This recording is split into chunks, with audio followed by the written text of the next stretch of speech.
The Nightly Business Report. Good evening. Tonight, Sri Lanka to look into water tariff reduction, implementing IMF-led pricing policies on utilities.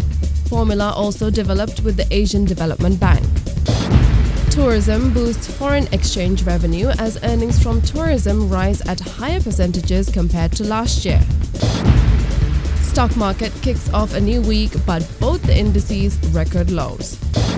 And Emirates Airlines soaring in the high skies with record revenues marking a 71% rise in comparison to the previous year. From Studio 24, here's Sina Mayadune. Good evening and thank you for joining us. Minister of Water Supply Jeevan Thondaman says that Sri Lanka might consider looking into water price reduction due to lower cost of energy after sharp appreciation in the rupee. President Ranil Wickremesinghe's government has been implementing IMF-led pricing policies on utilities, and the Water Supply Ministry has already come up with a formula. However, the formula developed with the help of the Asian Development Bank has yet to be implemented. The National Water Supply and Drainage Board increased the water tariff sharply in August 2023, claiming that the operating cost had been increased owing to high interest payment for bank loans and increased electricity prices. Thondaman told the reporters at a media briefing in Colombo that the biggest cost that they had was the energy cost. That is the cost they've been working on with, and just to be transparent, according to the current formula, there was a 14% increase 3 months ago in the price of water. The central bank said, quoting tourism promotion authorities, that Sri Lanka's foreign exchange revenue from tourism rose to $225.7 million in April 2024, a 52% jump from last year. Sri Lanka's tourist arrivals went up 78% to 784,651 persons in the first 4 months of 2024. April arrivals were up 41% to 148,867. Tourism's earnings in April were estimated at $225.7 million, up from $148.2 million a year ago. The tourism has helped the island nation to see an inflow of $1,251.6 million in the first 4 months of the year, 92% higher than the same period in 2023. The tourism's earning figure is estimated from a survey conducted by Sri Lankan Tourism Development Authority. Sri Lanka's imports and merchandise trade deficit has gradually peaked as tourism earnings came in and people in the sector spent the wages and other earnings. Orion has signed an agreement with the Board of Investment of Sri Lanka for $1.78 million to further develop its IT park with a new ecosystem. The BOI said on X that they signed an agreement with the Board of Investment of Sri Lanka for $1.78 million, expanding Orion Colombo and Orion Next to next level. Orion Development built Sri Lanka's first IT park in 2009, aiming to offer build-to-specification commercial and office infrastructure. Orion City has said it plans to further strengthen its sustainable infrastructure by transitioning to renewable energy, particularly solar power, by installing solar panels to reduce reliance on traditional energy sources. Orion officials said that their goal for Phase 2 of Orion Tower is to achieve LEED Platinum certification, setting a high standard on sustainable building practices. The International Monetary Fund urged the Maldives to stop printing money so that its exchange rate peg could be maintained. It also warned that it was at high risk of debt distress. IMF's executive directors asked for coordinated actions with fiscal authorities to facilitate necessary monetary policy actions to safeguard the exchange rate peg. An IMF statement said, to this end, they commended the authorities' decisive action to discontinue the exceptional use of Maldives Monetary Authority advances and underscored that this should be complemented by more active liquidity management over time. In 2023, Maldives' current account deficit had widened amid foreign borrowings to finance capital spending, also due to a rundown of reserves after printing money for temporary advances. The advances have since been converted to long-term bonds, but official reserves fell from $832 million in 2022 to $589 million in 2024. The resumption of the passenger ferry service from Nagapatnam to Kankasanture has been postponed due to the delay in the arrival of the vessel and meeting regulatory compliance. Instri Ferry Services Private Limited, which operates the service, said in a press statement yesterday that the service, which was scheduled to restart from May 13th, has been now postponed to the 17th of May. It further said that they have been assured by authorities that all the legal compliance requirement certificates will be issued well in time to start the service from Friday, the 17th of May 2024. Tickets of customers who have booked for travel between the 13th of May to 16th of May will be rescheduled to the 17th of May. A short commercial break now. This is an early business report.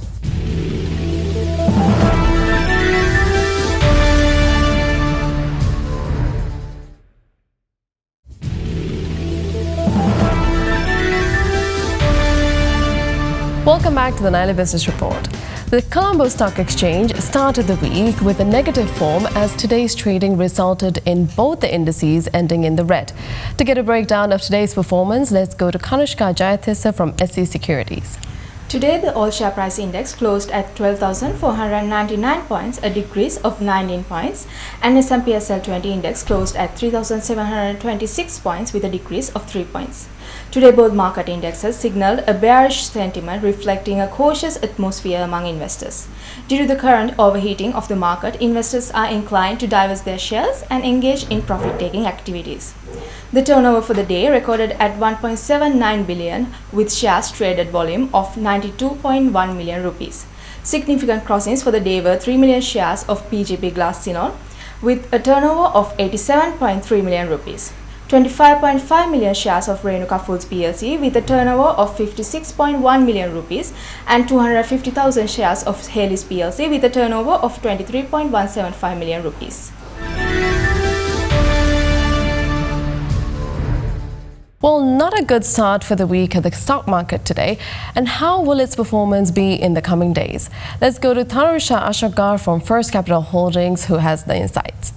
So over the past 2 weeks, the stock market has seen notable volatility with Friday marking a milestone as ASPI exceeded the 12,500 threshold for the first time in 2 years.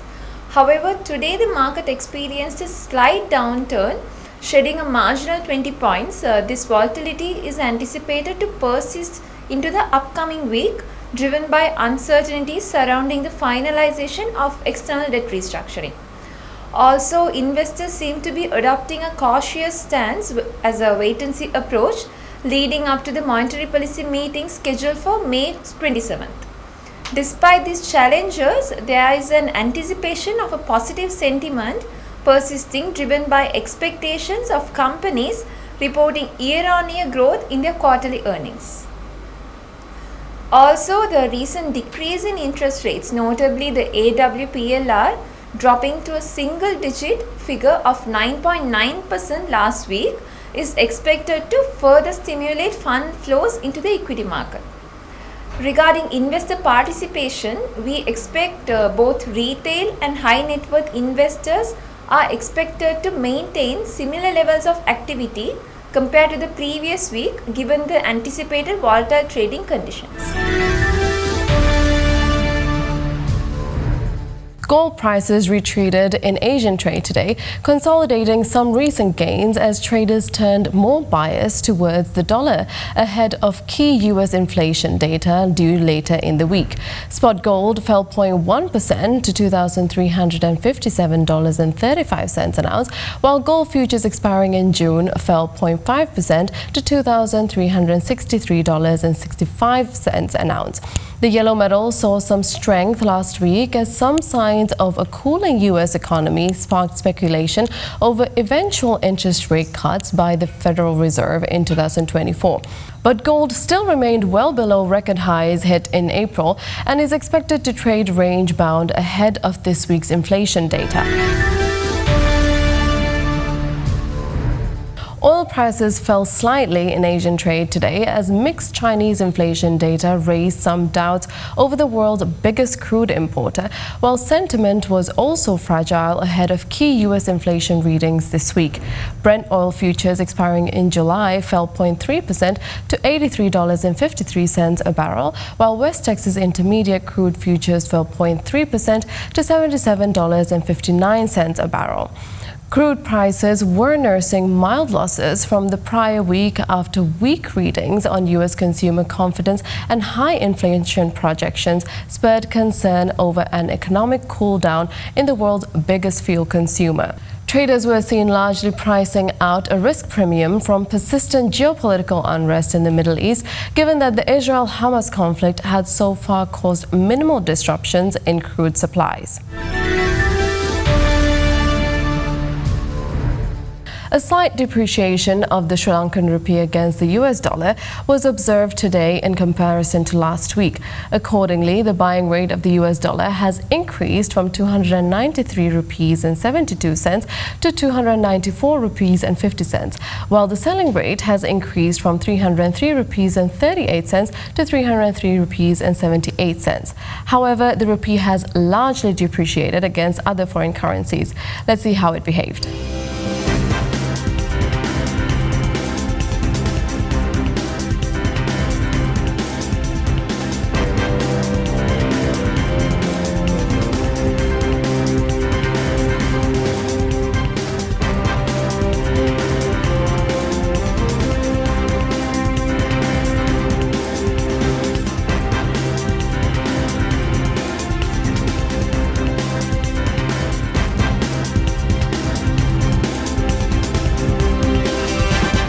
Short commercial break now, corporate world on the other side. This is the Nightly Business Report.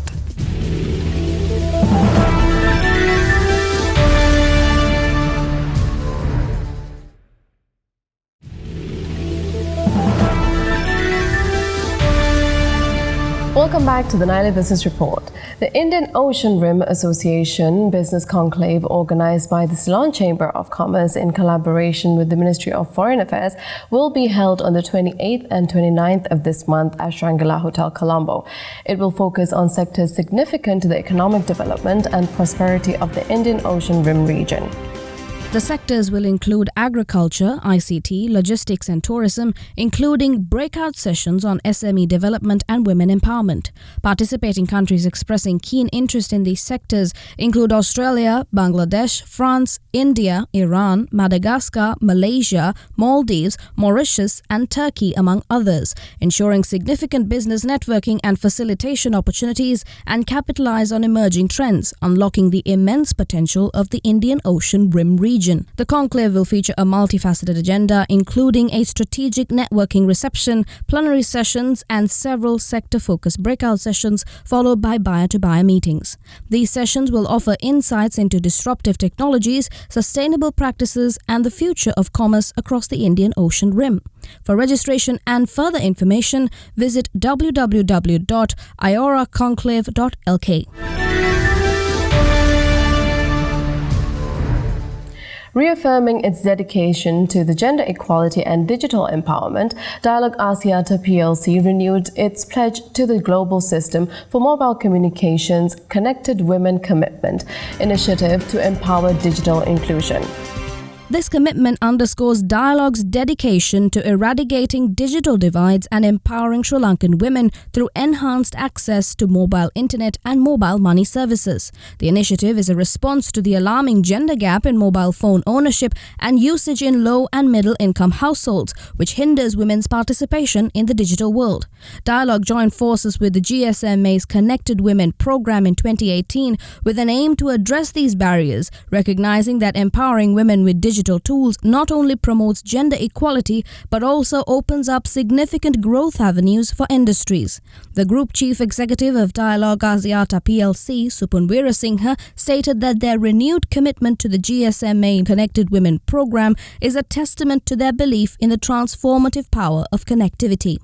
He added that by empowering women, they not only advance their digital and financial inclusion, but also catalyze broader socio-economic benefits, driving progress towards a more equitable society. Sarva Amarsekara has been appointed the Group Chairman of George Stewart and Company Limited, Sri Lanka's oldest company established in 1835. He was first appointed to the board of George Stewart and Company in 2020 and was then made Group Executive Director thereafter. He serves on many boards within the group, including all its listed entities, and has been the Chief Executive Officer of the Triad Group since 2008. George Stewart and Company stands as a testament to the power of belief and entrepreneurship in staying competitive and relevant after 189 years in business. The group's diversified sectors include tea exports, healthcare, travel, leisure, finance services, FMCG, and industrial solutions. IT Gallery Computers, the national distributor for Hikvision and EasyViz products in Sri Lanka, hosted their Partner Summit 2024 at Monarch Imperial today.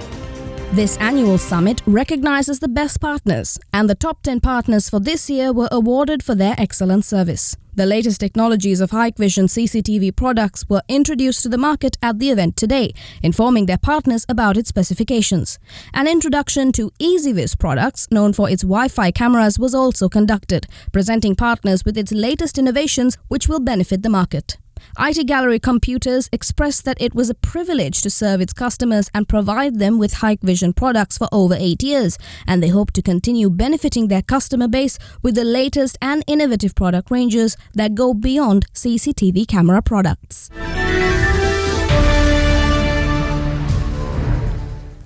As anticipation builds for the upcoming T20 World Cup, Moose Clothing Company proudly debuted its latest creation, the new T20 jersey designed for Sri Lanka cricket men's national team.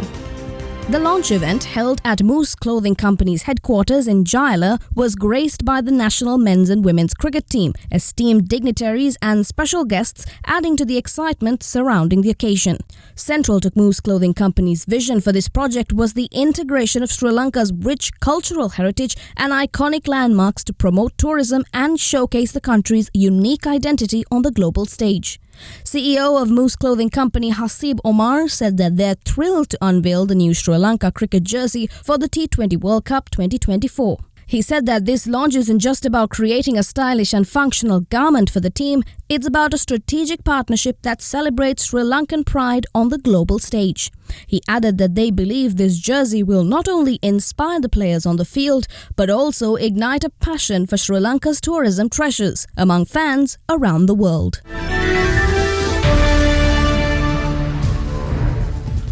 Let's go for a short break now. This is the Nightly Business Report.